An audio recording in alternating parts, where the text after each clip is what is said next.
लड़कों बुआ के ससी थी कहती हुई स्थिति काजल लगान है नियत तो नहीं पान है बहन मकिल कतना सीजत से अट्ट है मरैया गरीबों के हाल जियो जियो मोरे लाल अट्ट है मरैया गरीबों के हाल जियो जियो मोरे लाल हाल जियो जियो मोरे लाल अट्ट है मरैया गरीबों के हाल जियो जियो मोरे लाल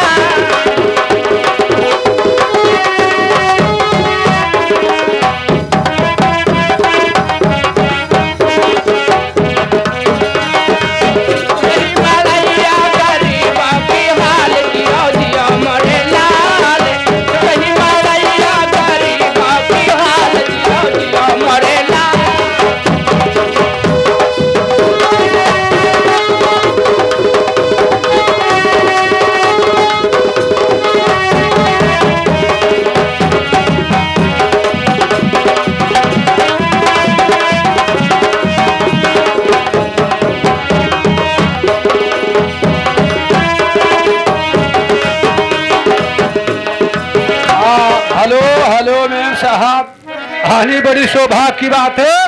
क्योंकि गुलेरिया के रहने वाले भाई साहब एक लड़के के नौछाव में 51 रुपया पुरस्कार कर रहे हैं। हमारे कंपनी के धनबाद उनके पैकेट में 51 लाख रुपया भगवान बरकत करे। लेकिन को कहना क्या कोई अच्छा सोहर मार दिया जाए।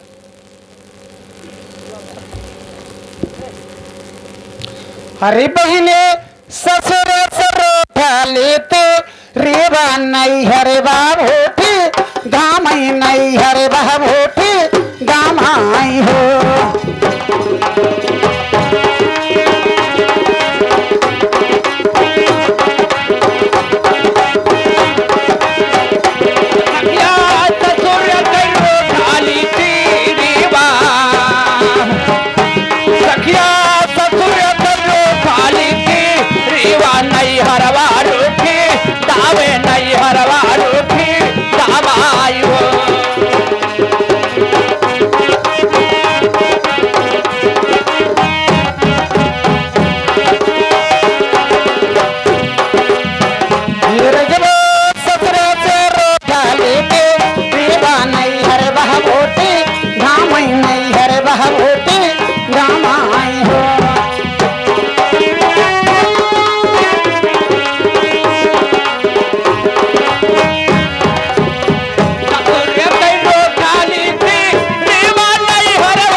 घुंघर पायलिया दोनों घुंघोर हो।